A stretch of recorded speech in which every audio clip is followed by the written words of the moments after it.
Mapagpalang araw po sa ating lahat. Welcome po kayo dito sa aking channel, ang Mom Flores Channel. For today's video, syempre, magbibigay din po ako ng aking opinion o reaksyon tungkol pa rin sa napaka-init na issue dito sa ating Kalingap, no? Kalingap community. Well, kasi marami tayong mga nababasa pa rin. Kahit sabihin na natin na nagkaroon na ng mga usapan. Although, ang mga nababasa ko sa mga comment section, ba't ganun? Parang walang closure. Sana may closure daw, no? Well, ang masasabi natin, ang pagkakaalam ko, meron pang di ba? Meron pa silang pagkikita sa barangay eh. So, kaya lang, ang nire-request nung kabilang panig, wag na nga raw sanang sa tulpo. Syempre, hindi naman ganun yun. Na pagkatapos mong, kumbaga, matapos kang pagbigyan ng Raffy Tulfo in action, basta bigla mo na lang ipapatigil. Dapat talaga yung, kumbaga, sa pelikula, may ending, may wakas, di ba? May closure. Well, doon sa mga ang gusto ko talagang dito, no? Ang gusto ko talagang bigyan ng reaction dito, yung mga may mga mangilan-ngilan lang naman, siguro sa 100% may mga baka nga wala pang 10% akong nababasa na against kay Kuya Val. Kasi yung sa kabilang panig, ang sinasabi nila na pahiya daw si Kuya Val, pahiyang-pahiya daw si Kuya Val sa ginawa ni Beyonce. Parang hindi ko naman nakitang napahiya si Kuya Val doon. Sa halip, yung siguro 90% ng mga nanood ng RTIA ay nasa panig ni Kuya Val. Kahit yung part 1 kung saan nagulantangan lahat na nandun na siya, 'di ba? Nasa nataon, kasi 'di ba sabi nila hindi naman sila nagpapa-schedule niyan, kahit nasabihin natin nataon sa kasal ng anak ni Kuya Val. Para bumuhos lalo ang simpatsya kay Kuya Val. Kahit dun sa part 2, yung sinasabi nila, ito yung sinasabi ko, no, na gusto kong reaction na, yung sinasabi nilang napahiya si Kuya Val, walang nasabi si Kuya Val. Actually, nakakahanga nga si Kuya Val dyan. Dahil, diyan sa part 2 na yan, kung saan si Kuya Val na yung parang humingi ng, ng sked sa Raffy Tulfo, parang kitang-kita natin, no, na hindi lang yung Kalingap mismo ang pinoproteksyonan ni Kuya Val sa way ng pagsagot niya.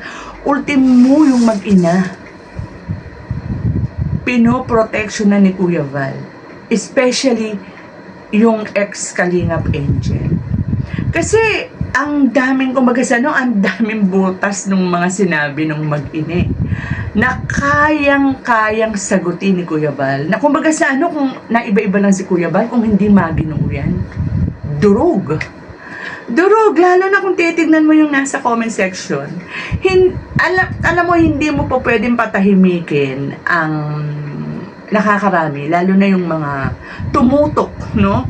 Tumutok at nakapanood sa mga videos mula episode 1 hanggang 96 ba? O 98? 'Di ba? Alam nila, and hindi lang sa party nung girl, nung mag-ina, kundi alam nating lahat kung anong klase si Kuya Val. So, yung ang dami nga nagsasabi, ba't hindi sinagot ni Kuya Val? Bakit hindi nasabi ni Kuya Val? Ay, naku, kayang-kayang niya ni Kuya Val, kaya lang, pinairal niya pa rin ang kanyang pagiging maginoo. Pinairal niya pa rin yung kanyang pagiging makadiyos. Kasi tinititigan ko si Kuya Val, lalo na nung umiiyak yung sila na, ewan ko, parang iyak na, may luha ba? Pasensya na po, nagtatanong lang, hindi ako sure kasi medyo malabo mata ko Baka ako yun ang nagbunsod kay Kuya Val kung bakit siya humingi ng dispensa. Pero huwag natin kakalimutan na hindi lahat ng humihingi ng dispensa ay talunan.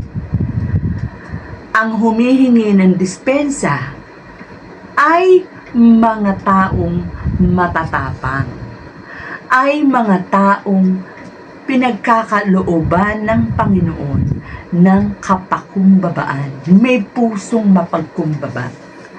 Kasi kung natalo dyan si Kuya Val, bakit halos hindi na natin makita sa comment section ang nagtatanggol doon sa mga nagrereklamo? Wala ka halos mabasa na nagtagapagtanggol nila. 'Di ba? Ang isa rin sa medyo na napapaisip ako diyan yung bakit sila nagparapid tulpo, gusto lang daw ng katahimikan. Ang nangyari, after nilang magpa-rapid tulpo, eto, may gumawa na siya ng channel. Ang tunay na katahimikan kasi is, aalis ka na tuluyan sa social media. Kasi, di ba, akala natin kaya gusto niya ipa-take down lahat ng mga videos niya na nagawa kay Kalinga Prab, kay Kuya Val, at sa mga reactors daw, di umano, ay gusto ng katahimikan. Bakit ayaw pa niyang umalis sa social media, di ba? Kasi magkakaroon ka lang talaga ng tunay na katahimikan kung lalayo ka sa social media. And, ito nga, sa YouTube, meron ka na ngayon, di ba? Meron ka na ngayong channel. So, paano mo matatamo ang katahimikan? So, ito lang naman sa akin parang although unsolicited advice, alam kong hindi naman, maaaring hindi moment ito mapapakinggan dahil alam ko meron ka dyan sariling advisors, di ba? Iyan yung mga pinapakinggan mo Pero, kung katahimikan ang gusto mo, dapat hindi ka na talaga gumawa ng channel. And, tama ang lahat ng payo ng nakararami. Hindi ka na talaga nagparapid tulpo kasi Diyos ko nationwide yan. Mabuti sana kung nakuha mo ang simpatsya ng mga tao, kaso hindi. Kay Kuya Val pa rin kasi alam nila, kilala nila kung anong klaseng tao ang ama ng Kalingap. Well, ako, eto, reaction ko lang to, basta ako masasabi ko lang, gustong gusto ko yung panghuling pananalita ni Kuya Val.